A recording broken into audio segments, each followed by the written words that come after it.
Welcome to the Dangerous Tales Library.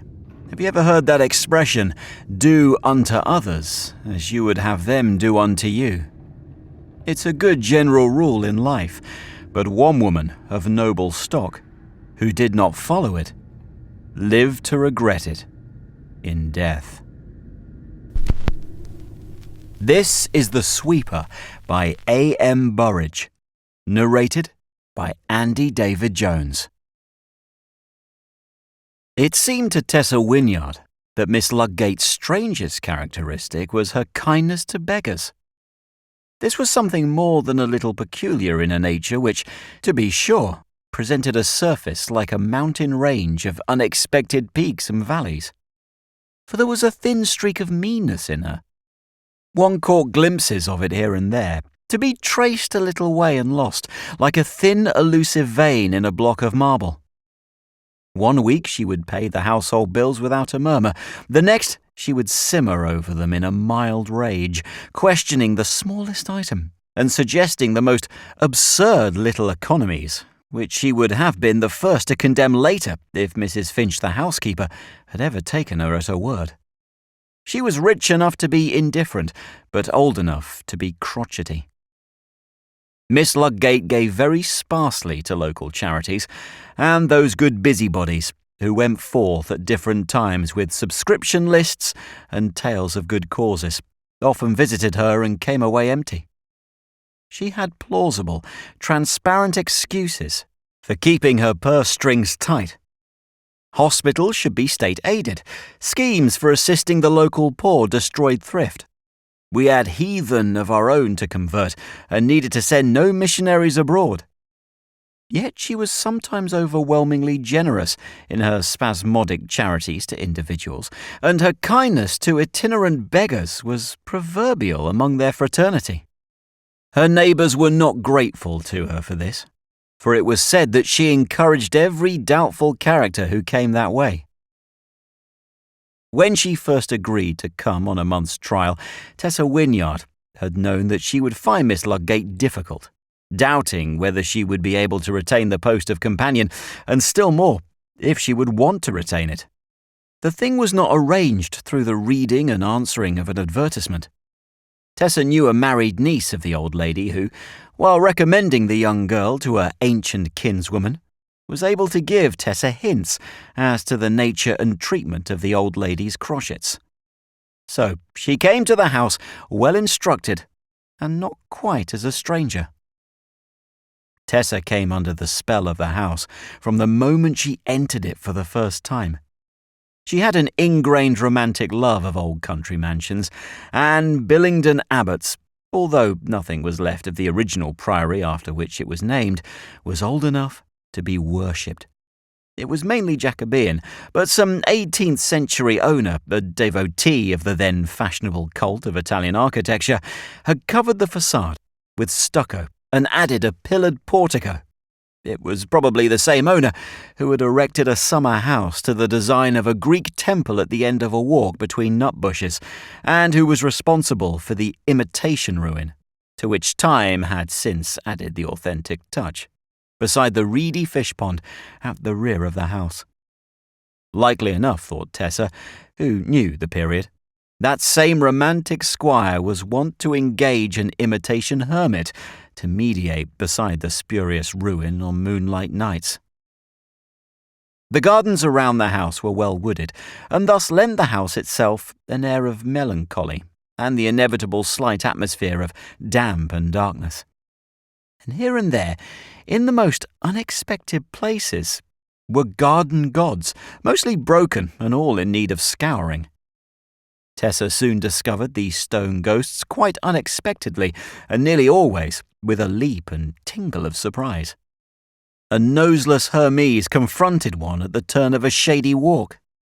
Demeter, minus a hand, stood half hidden by laurels, still keeping a vigil for Persephone. A dancing faun stood poised and caught in a frozen caper by the gate of the walled-in kitchen garden, beside a small stone pond. A satyr leered from his pedestal, as if waiting for a naiad to break the surface. The interior of the house was at first a little awe-inspiring to Tessa. She loved pretty things, but she was inclined to be afraid of furniture and pictures which seemed to her to be coldly beautiful and conscious of their own intrinsic values. Everything was highly polished, spotless and speckless, and the reception room had an air of state apartments thrown open for the inspection of the public. The hall was square and galleried, and one could look straight up to the top story and see the slanting balustrades of 3 staircases. 2 suits of armour face one across a parquet floor, and on the walls were 3 or 4 portraits by Lely and Kneller, those once fashionable painters of court beauties whose works have lost favour with the collectors of today. The dining room was long, rectangular and severe, furnished only with a Cromwellian table and chairs, and a great plain sideboard gleaming with silver candelabra. 2 large 17th century portraits by unknown members of the Dutch school were the only decorations bestowed on the panelled walls, and the window curtains were brown to match the one strip of carpet which the long table almost exactly covered. Less monastic, but almost as severe and dignified, was the drawing-room in which Tessa spent most of her time with Miss Ludgate. The boudoir was a homelier room, containing such human things as photographs of living people, work-baskets, friendly armchairs, and a cosy, feminine atmosphere. But Miss Ludgate preferred more often to sit in state in her great drawing-room, with the portrait of Miss Olivia Ludgate by Gainsborough, the Chippendale furniture, than the cabinet of priceless china. It was as if she realised that she was but the guardian of her treasures, and wanted to have them within sight now that her term of guardianship was drawing to a close. She must have been well over 80, Tessa thought, for she was very small and withered and frail, with that almost porcelain delicacy peculiar to certain very old ladies. Winter and summer, she wore a white woolen shawl inside the house, thick or thin, according to the season, which matched in colour, and to some extent in texture, her soft and still plentiful hair. Her face and hands were yellow-brown with the veneer of old age, but her hands were blue-veined, light and delicate, so that her fingers seemed overweighted by the simplest rings. Her eyes were blue and still piercing, and her mouth, once beautiful, was caught up at the corners by puckerings of the upper lip, and looked grim in repose. Her voice had not shrilled, and always she spoke very softly, with an unaffected precision, as one who knew that she had only to be understood to be obeyed, and therefore took great care always to be understood. Tessa spent her first week with Miss Ludgate without knowing whether or no she liked the old lady, or whether or no she was afraid of her. Nor was she any wiser with regard to Miss Ludgate's sentiments towards herself. Their relations were much as they might have been had Tessa been a child and Miss Ludgate a new governess, suspected of severity. Tessa was on her best behaviour, doing as she was told, and thinking before she spoke, as children should and generally do not. At times it occurred to her to wonder that Miss Ludgate had not sought to engage an older woman, for in her cold formality of that first week's intercourse, she wondered what gap in the household she was supposed to fill, and what return she was making for her wage and board. Truth to tell, Miss Ludgate wanted to see somebody young about the house, even if she could share with her companion no more than the common factors of their sex and their humanity. The servants were all old retainers, kept faithful to her by rumours of legacies. Her relatives were few and immersed in their own affairs. The house and the bulk of the property from which she derived her income were held in trust for an heir, appointed by the same will which had given her a life interest in the estate. It saved her from the transparent attentions of any fortune-hunting nephew or niece, but it kept her lonely and starved for young companionship. It happened that Tessa was able to play the piano quite reasonably well, and that she had an educated taste in music. So had Miss Ludgate, who had been a performer of much the same quality until the time came when her rebel fingers stiffened with rheumatism. So the heavy grand piano, which had been scrupulously kept in tune, was silent no longer, and Miss Ludgate regained an old lost pleasure. It should be added that Tessa was 22, and, with no pretensions to technical beauty, was rich in commonplace good looks, which were enhanced by perfect health and the freshness of her youth. She looked her best in candlelight, with her slim hands. They, at least, would have pleased an artist, hovering like white moths over the keyboard of the piano. When she had been with Miss Ludgate a week, the old lady addressed her for the first time as Tessa.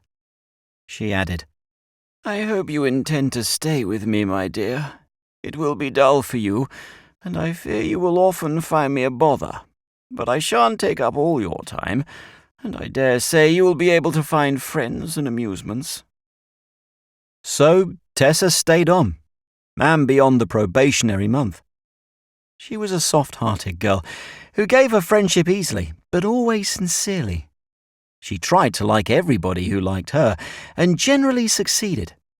It would be hard to analyse the quality of the friendship between the two women, but certainly it existed, and at times they were able to touch hands over the barrier between youth and age.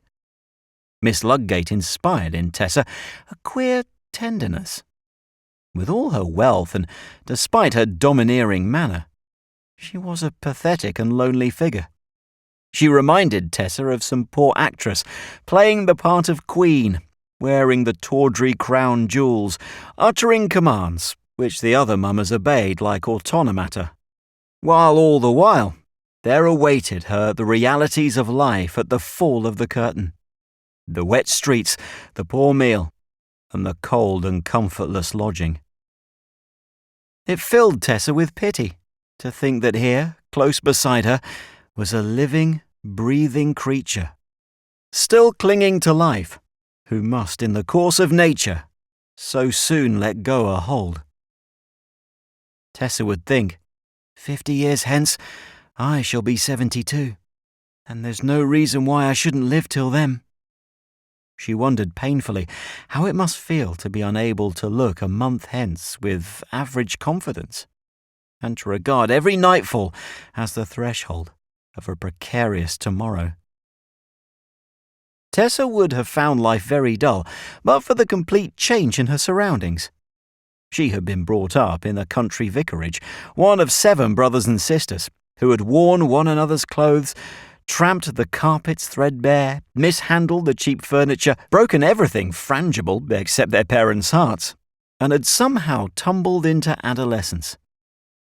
The unwanted grandeur of living with Miss Ludgate flavoured the monotony.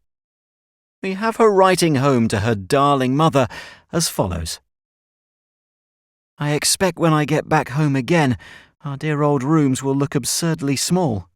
I thought at first that the house was huge, and every room as big as a barrack room. Not that I've ever been in a barrack room, but I'm getting used to it now. And really it isn't so enormous as I thought.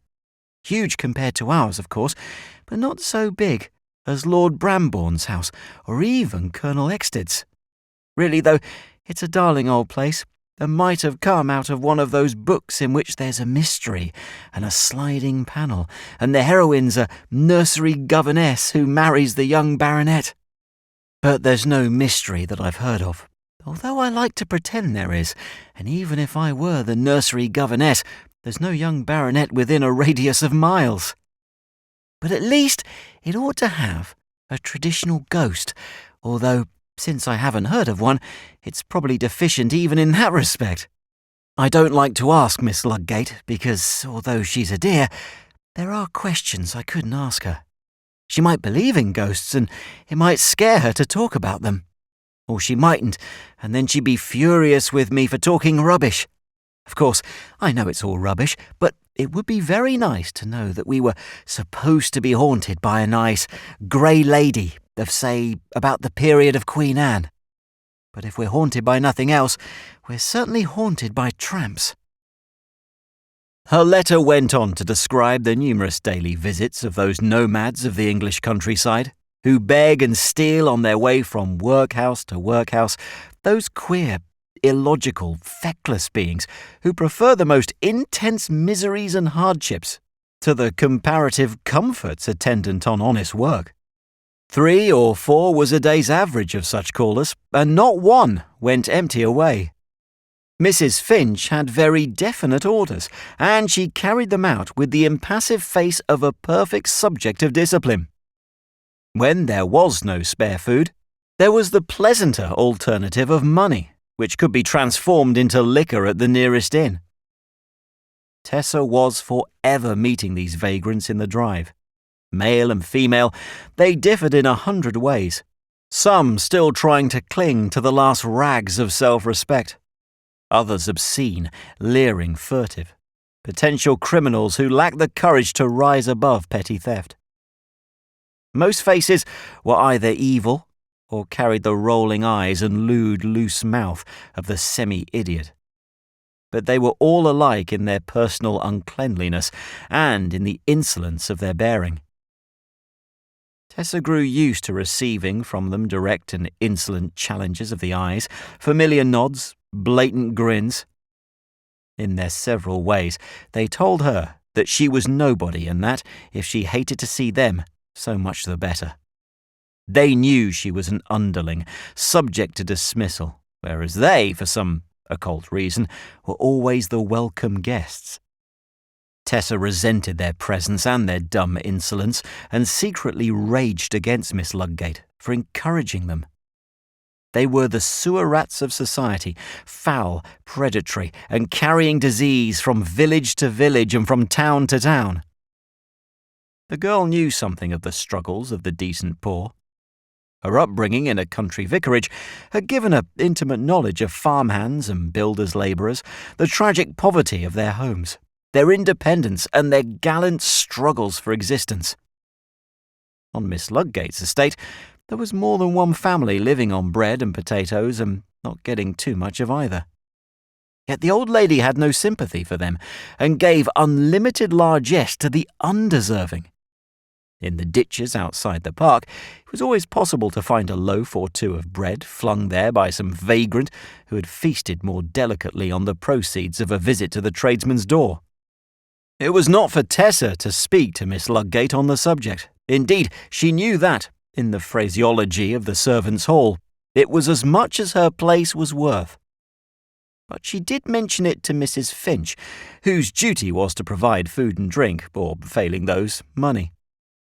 Mrs. Finch, taciturn through her environment, but still with an undercurrent of warmth, replied at first with the one pregnant word, "Orders." After a moment she added, "The mistress has her own good reasons for doing it, or thinks she has." It was late summer when Tessa first took up her abode at Billingdon Abbots, and sweet lavender, that first herald of the approach of autumn, was already blooming in the gardens. September came, and the first waning gleams of yellow showed among the trees. Spiked chestnut husks opened and dropped their polished brown fruit. At evenings, the ponds and the trout stream exhaled pale, low-hanging mists. There was a cold snap in the air. By looking from her window every morning, Tessa marked on the trees the inexorable progress of the year. Day by day, the green tints lessened as the yellow increased. Then yellow began to give place to gold and brown and red. Only the hollies and the laurels stood fast against the advancing tide. There came an evening when Miss Ludgate appeared for the first time in her winter shawl. She seemed depressed and said little during dinner. And afterwards in the drawing-room, when she had taken out a pack of patience cards preparatory to beginning her evening game, she suddenly leaned her elbows on the table and rested her face between her hands. "Aren't you well, Miss Ludgate?" Tessa asked anxiously. She removed her hands and showed her withered old face. Her eyes were piteous, fear-haunted, and full of shadows. "I am very much as usual, my dear," she said, You must bear with me. My bad time of the year is just approaching. If I can live until the end of November, I shall last another year. But I don't know yet. I don't know." "But of course you're not going to die this year," said Tessa, with a robust note of optimism, which she had found useful in soothing frightened children. "If I don't die this autumn, it will be the next, or some other autumn," quivered the old voice. "It will be in the autumn that I shall die. I know that. I know that." "But how can you know?" Tessa asked, with just the right note of gentle incredulity. "I know it. What does it matter how I know? Have many leaves fallen yet?" "Hardly any as yet," said Tessa. "There has been very little wind." "They will fall presently," said Miss Ludgate. "Very soon now." Her voice trailed away, but presently she rallied, picked up the miniature playing cards and began her game. 2 days later it rained heavily all the morning and throughout the earlier part of the afternoon. Just as the light was beginning to wane, half a gale of wind sprang up, and showers of yellow leaves, circling and eddying at the wind's will, began to find their way to earth through the level slant of the rain. Miss Ludgate sat watching them, her eyes dull with the suffering of despair, until the lights were turned on and the blinds were drawn. During dinner the wind dropped again and the rain ceased. Tessa afterwards peeped between the blinds to see still silhouettes of trees against the sky, and a few stars sparkling palely. It promised, after all, to be a fine night. As before, Miss Ludgate got out her patience cards, and Tessa picked up a book and waited to be bidden to go to the piano. There was a silence in the room save for intermittent sounds of cards being laid, with a snap upon the polished surface of the table, and occasional dry rustlings as Tessa turned the pages of her book. When she first heard it, Tessa could not truthfully have said. It seemed to her that she had gradually become conscious of the sounds in the garden outside, and when at last they had so forced themselves upon her attention as to set her wondering what caused them, it was impossible for her to guess how long they had actually been going on. Tessa closed the book over her fingers and listened. The sounds were crisp, dry, long drawn out and rhythmic. There was an equal pause after each one. It was rather like listening to the leisurely brushing of a woman's long hair. What was it? An uneven surface being scratched by something crisp and pliant? Then Tessa knew. On the long path behind the house, which travelled the whole length of the building, somebody was sweeping up the fallen leaves with a stable broom. But what a time to sweep up leaves! She continued to listen. Now that she had identified the sounds, they were quite unmistakable. She would not have had to guess twice had it not been dark outside, and the thought of a gardener showing such devotion to duty as to work at that hour had at first been rejected by her subconscious mind. She looked up with the intention of making some remark to Miss Ludgate, and she said nothing. Miss Ludgate sat listening intently. Her face, half turned towards the windows and slightly raised, her eyes upturned. Her whole attitude was one of strained rigidity, expressive of a tension rather dreadful to see in one so old. Tessa not only listened, she now watched. There was a movement in the unnaturally silent room. Miss Ludgate had turned her head, and now showed her companion a white face of woe and doom-ridden eyes. Then, in a flash, her expression changed. Tessa knew that Miss Ludgate had caught her listening to the sounds from the path outside, and that for some reason the old lady was annoyed with her for having heard them. But why? And why that look of terror on the poor white face? "Won't you play something, Tessa?" Despite the note of interrogation, the words were an abrupt command, and Tessa knew it. She was to drown the noise of sweeping from outside because, for some queer reason, Miss Ludgate did not want her to hear it. So, tactfully, she played pieces which allowed her to make liberal use of the loud pedal.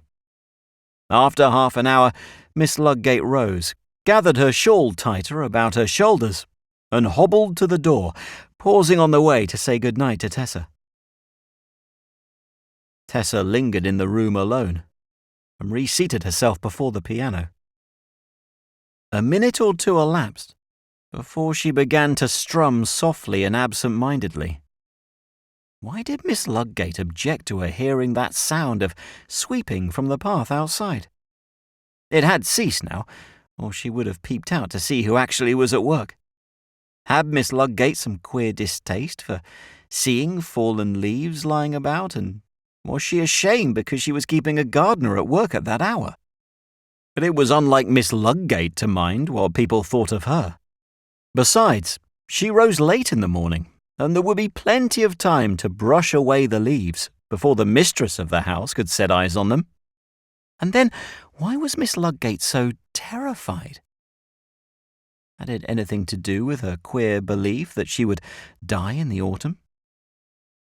On her way to bed, Tessa smiled gently to herself for having tried to penetrate to the secret places of a warped mind which was over 80 years old. She had just seen another queer phase of Miss Ludgate, and all of such seemed inexplicable.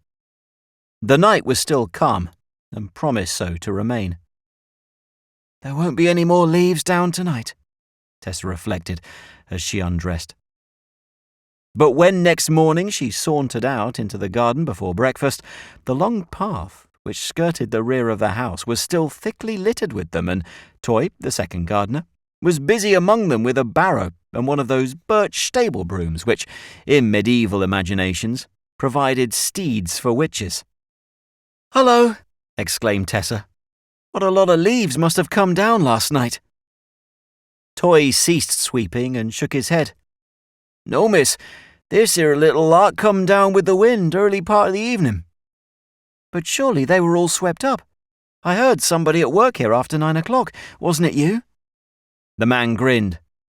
"You won't catch any of us at work after 9 o'clock, miss," he said. "No, miss, nobody's touched 'em till now.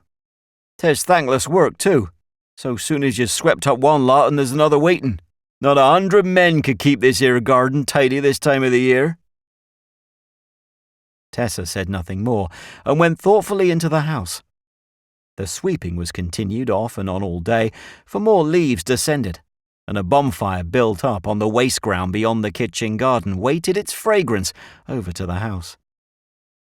That evening Miss Ludgate had a fire made up in the boudoir, and announced to Tessa that they would sit there before and after dinner. But it happened that the chimney smoked, and after coughing and grumbling, and rating Mrs. Finch on the dilatoriness and inefficiency of sweeps, the old lady went early to bed. It was still too early for Tessa to retire.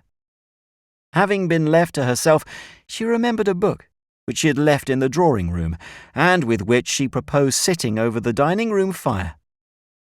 Hardly had she taken 2 steps past the threshold of the drawing-room when she came abruptly to a halt, and stood listening. She could not doubt the evidence of her ears.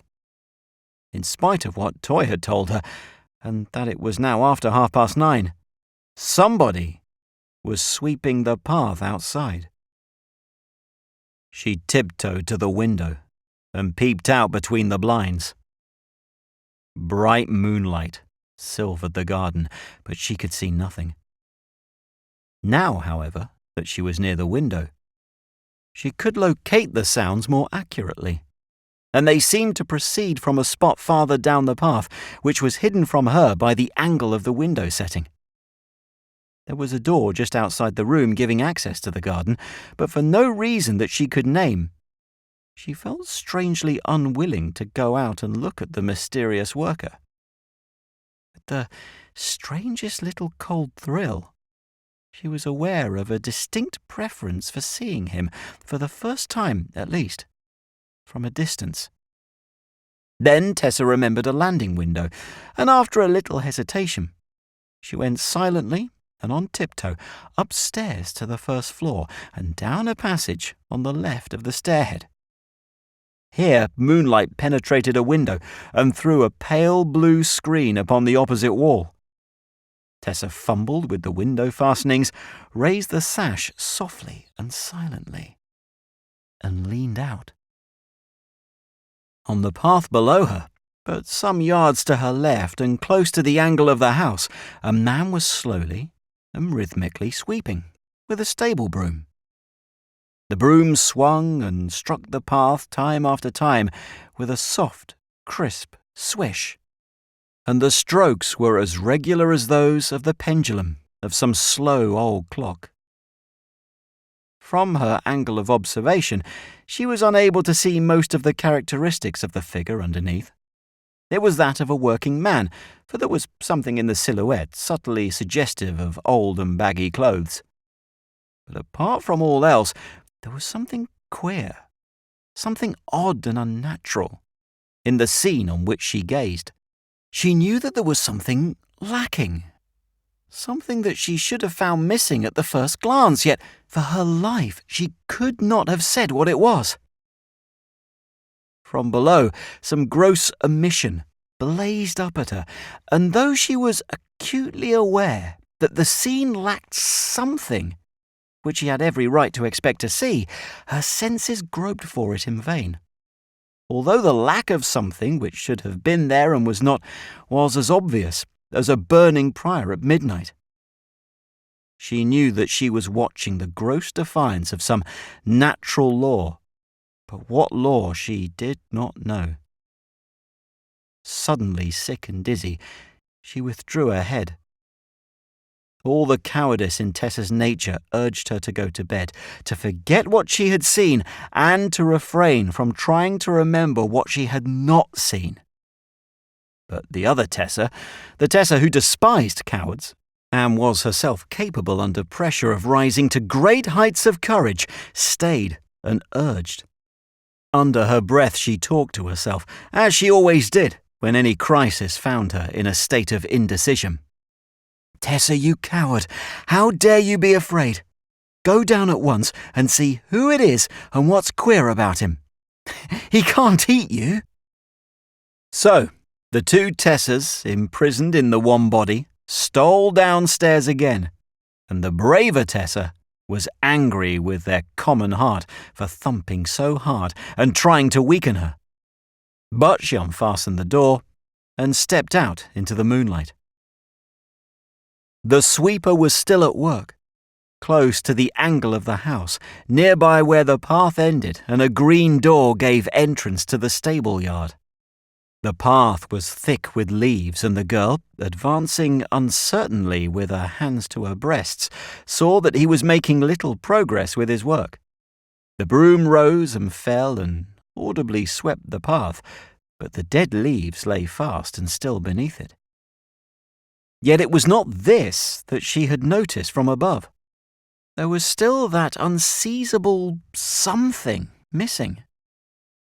Her footfalls made little noise on the leaf-strewn path, but they became audible to the sweeper while she was still half a dozen yards from him. He paused in his work and turned and looked at her.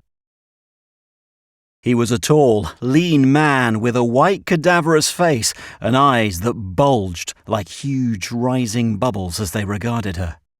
It was a foul, suffering face which he showed to Tessa, a face whose misery could, and did, inspire loathing and a hitherto unimagined horror, but never pity.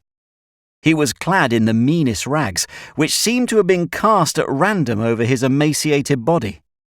The hands grasping the broom seemed no more than bones and skin.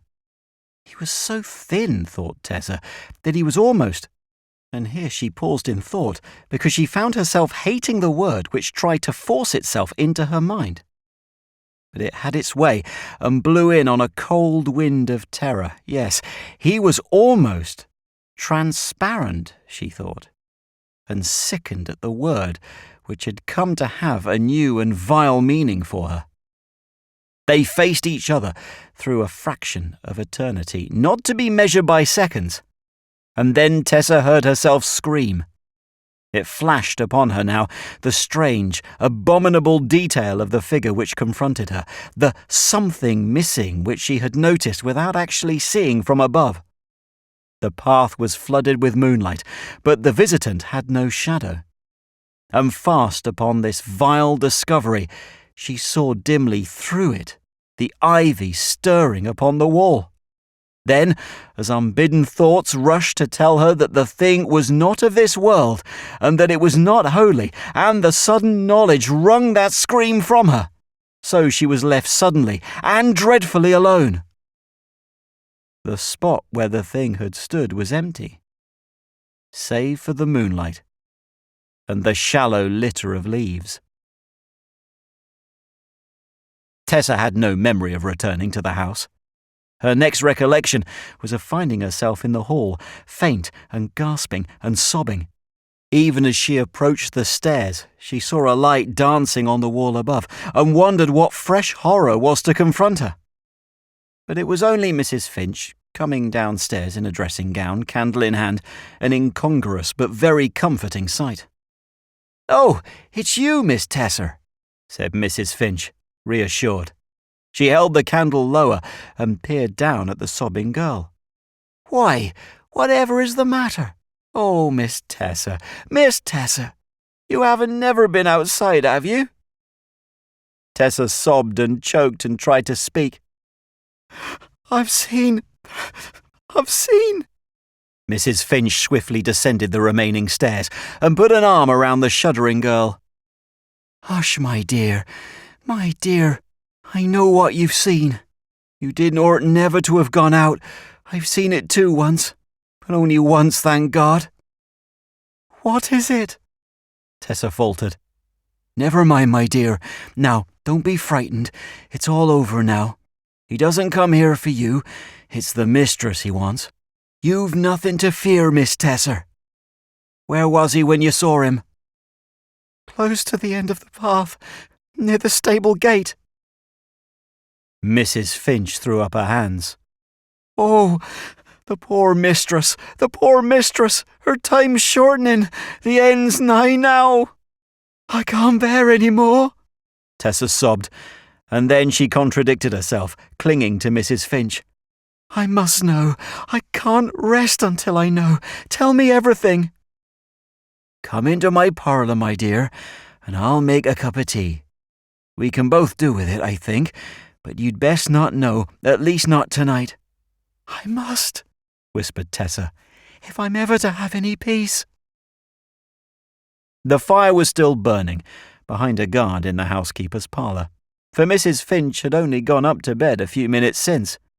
There was water still warm in the brass kettle, and in a few minutes the tea was ready. Tessa sipped and felt the first vibrations of her returning courage, and presently looked inquiringly at Mrs. Finch. "I'll tell you, Miss Tessa," said the old housekeeper, "if it'll make you any easier, but don't let the mistress know as I've ever told you." Tessa inclined her head and gave the required promise. "You won't know why," Mrs. Finch began in a low voice. "The mistress gives to every beggar, deserving or otherwise.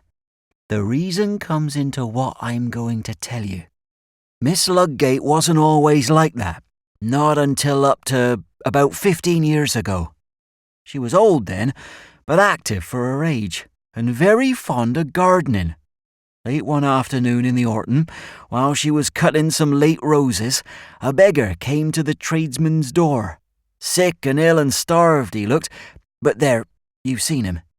He was a bad lot, we found out afterwards, but I was sorry for him, and I was going to risk giving him some food without orders, when up comes Miss Ludgate. 'What's this?' she says. He whines something about not being able to get work. 'Work?' says the mistress. 'You don't want work, you want charity. If you want to eat,' she says, 'you shall, but you shall work first. Here's a broom,' she says, 'and there's a path littered with leaves. Start sweeping up at the top, and when you come to the end, you come and see me.' Well, he took the broom, and a few minutes later, I heard a shout from Miss Ludgate, and come hurrying out. There was the man lying at the top of the path where he'd commenced sweeping, and he'd collapsed and fallen down. I didn't know then as he was dying, but he did, and he gave Miss Ludgate a look as I shall never forget. 'When I've swept to the end of the path,' he says, 'I'll come for you, my lady, and we'll feast together. Only see as you're ready to be fetched when I come.' Those were his last words. He was buried by the parish, and it gave Miss Ludgate such a turn that she ordered something to be given to every beggar who came, and not one of 'em to be asked to do a stroke of work. But next autumn, when the leaves began to fall, he came back and started sweeping, right at the top of the path, round about where he died. We've all heard him, and most of us have seen him. Year after year he's come back and swept with his broom, which just makes a brushing noise and hardly stirs a leaf. But each year he's been getting nearer and nearer to the end of the path, and when he gets right to the end, well, I wouldn't like to be the mistress with all her money." It was 3 evenings later, just before the hour fixed for dinner, that the sweeper completed his task. That is to say, if one reposes literal belief in Mrs. Finch's story. The servants heard somebody burst open the tradesman's door, and, having rushed out into the passage, 2 of them saw that the door was open, but found no one there. Miss Ludgate was already in the drawing-room, but Tessa was still upstairs dressing for dinner. Presently Mrs. Finch had occasion to enter the drawing-room to speak to her mistress, and her screams warned the household of what had happened. Tessa heard them just as she was ready to go downstairs, and she rushed into the drawing-room a few moments later. Miss Ludgate was sitting upright in her favourite chair. Her eyes were open, but she was quite dead. And in her eyes there was something that Tessa could not bear to see. Withdrawing her own gaze from that fixed stare of terror and recognition, she saw something on the carpet, and presently stooped to pick it up. It was a little yellow leaf, damp and pinched and frayed, but for her own experience and Mrs. Finch's tale, she might have wondered how it had come to be there. She dropped it, shuddering, for it looked as if it had been picked up by, and had afterwards fallen from, the birch twigs of a stable broom. That was The Sweeper by A.M. Burrage. Narrated by Andy David Jones. Thanks for stopping by. Remember, you can listen to these stories on your favourite podcast platform by searching for Dangerous Tales. And on YouTube, if you've enjoyed this tale, please hit the like button, and if you haven't yet done so, click subscribe and the notification bell, so you don't miss any future Dangerous Tales.